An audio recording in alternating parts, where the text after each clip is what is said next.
Hello, hi, Xposed GHFM members, batch of baby, I will be a million check a CN amount. On subscribing, so I subscribe here the tune pan now on Sakabi.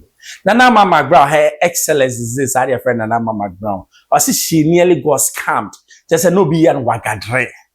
Sadi and abapa. Na. It doesn't matter who you are. One fee when you know be when you are, bear wagadre about 419. You bear wako school, to me, yo. You go video number. Last week, my experience, when I was 37 in the Majinawa. Last week, my experience be. To be honest, I call Shushe Obi was 37. No, me 37 and me call. In your call, no. Now, Obi in a hospital, no, Frew, I won't say I do a beer. I also, William so many pan. Minya call my sister Fremia. What say? Police commander wo easily gone ehwehwe me enam se me na my ending o se an wo hwehwe wo enam se me nim no kra o se there be police commander ehwehwe enam se na makoye bibia na se omko madwuma mu Kids Lounge by Mcbrown o se we your number ho eno omko fa number no to omko fa number me ka ma de to hufu bi why no bi amu omko fa number no eno mu frɛ na makola no so no. Why worried? Nipa cross friend or see a police commander of East Legon. Medjuma so East Legon. Inti no asa me pay chire ebua. Other number na ma me na me frɛ. Me frɛ number na and otie voice na very mature voice. Hello. And I'm say yes, but your friend na nama.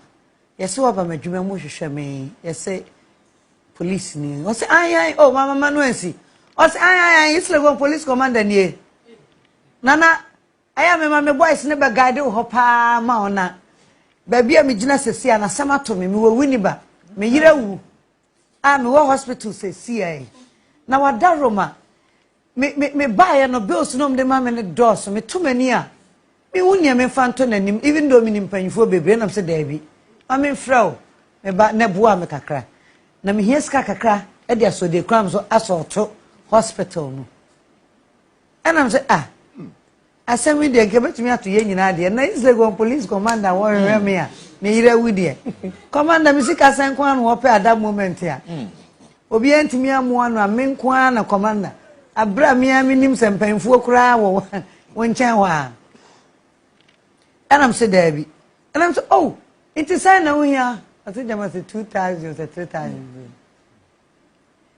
afose dabi oh when you should run on 600 crama me and I'm say commander what to post no ahwana me ye dinas commander onim me sumo hospital me frost see me send am see kasa ni nyem na me ye awie inti me twanity a me ye awie na na sa na me kra me ko East Legon ho me ma ko em famenya ha na ma ne se awie me ko police station go straight one two car na East Legon police station sometime me so nyame anim ni me nya asem kra nko hoda ti me nim sa commander no ye dark and ye fair oye oba na so e be ma me do ha pakem kana officer salute me hwehwe police commander East Legon de wa say oh we inside na ma ho na ma say ado oye oba say ayo we ha police commander no oye oba wow and I'm say sir o say friend me safote Osi Debbie Oyoba, and I'm saying, person me call them cockacheno, and nicely, I met a very beautiful, humble woman. I am Madame Vera. Said you're serious responding to me or receiving me, Jamie, I'm a karma center, Nana, Kafra. Report to a nipa be me and son, Abamenim, and running me, and I'm saying, yeah, me background, me person, police commander in your rapport. It think as the canning just coming to me, send them man. Nemo me who say when you obebu me. And say me ko to Madam Vera o kire me mu. Nti ene no obi betumi afọ obi din. Obetumi afọ obi company. Na wa ye ne research kakra hu ba bia wonenam na ode nkomo bi abeta ho. De me kan nie. Enra mi ene mi show bi wa airport o ka say oh nana me no chat Facebook pa o na. And I'm say me. Anya me a. Nti me dey kan so sempa chaw.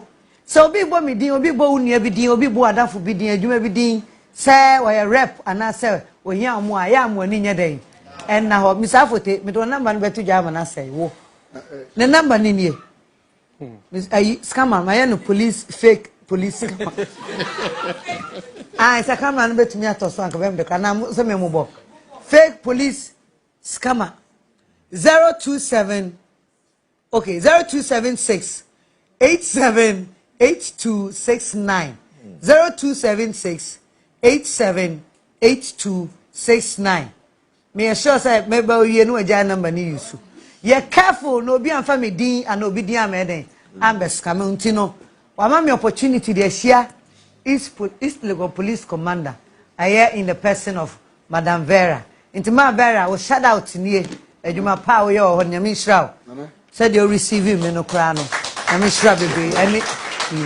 ai so akohu bi ai say no ewiase ehu because ni pensuro say or the commander din is Legon or the commander din no eba be swindle. That is how brave the kind of tricksters or my they don't care or be creating the president din them no the jiska e bi the ministers enti oni bibi say no senya wuti bia no it doesn't matter you can be scammed no wani na ho because aduma ni kuremu it's a building omo ya zare kwa no fro ria na o che wa se bra say one aduma ni kuremu ti na ye did but it is bad. The laws of Ghana nipa ko a wo yes aska wo ye chi wo be dem ache wo be dem ache enti wo ni aduma akopa aduma ye na se aduma we na wo so de be ye aduma na de dididi a enem enche you die and now be them because people are becoming wise now when na Ernest Kwesi and Kwesi Ernest music producer big time pa or say sadie when nyina ne headquarters near Nsawam prison ai we marshal in Nsawam prison komra majority of the scammers in as well in Nsawam prison omo ya free ho majority of Ghana ha e dey improve na wo mpa cho him number bia MTN obi scam na uko MTN no mo track number na o mo track number na no baby oyeyi sika no e Nsawam prison. Wow. Who approve? I have proof. It's true. Yes. Majority of them almost Nsawam prison no more yes operation and we send is scanner no ombe yi scan so no the be di or the better than we send ya no ombe yi scan wo e wa e be won and omo mobile vendors wo ho a omo no operate yes our business in Nsawam prison na me catch you majority of them really yes that's what they do. Yeah, that's what they do. You ever go into details of that and where you can board the maye nyina Nsawam prison na kwafo ko ho no ye ton phones wo ho ye ton chip ye ton bibia ye ton wabonten.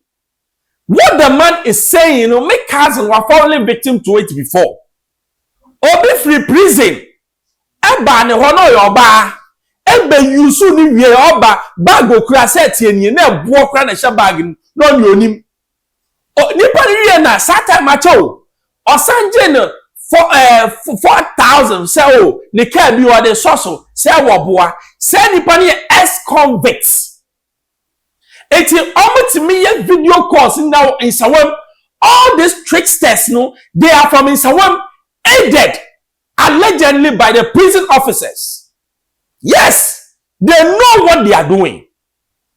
It is scam, no? It's not even people from outside though. What is almost from? Most of them are what? In Nsawam obi a wadi boni asabe. Ye baba reforming wa ye feel say ye bedani da na ye no. Nsawam one no all the money aided an abetment by the prison officers. Ghana ye kwa na ye buy.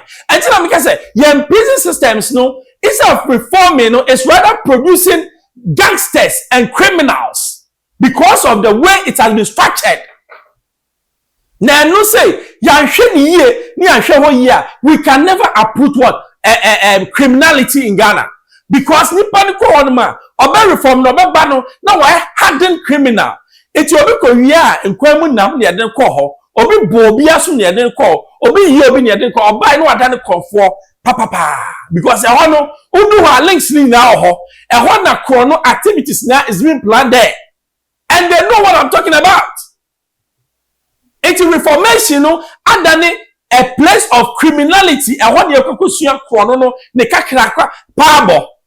Enti wo baby na sabe e man na mo bra born into mutimi nya kru ne mware no. Be ma for take your time. Don't be in hurry because who nyinti no be ma bi obefra obi and then you give in. Obi an kwa broche da omunim baby ya omo prison. Wan hwe ya prison ye yi na no baba wo owo wia no asan you sika aguso. Sa na asi. Ai asem no mka na trodo mahubida. Aha Xposed GHFM Ben Bruce. O subscribe ya subscribe. The tumpa na sa ka be manual.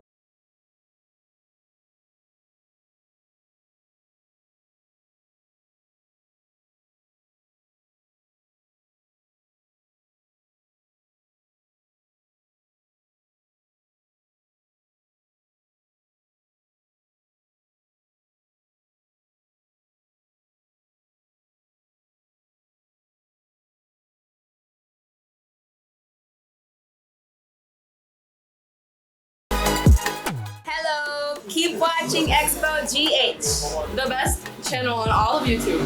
Yes.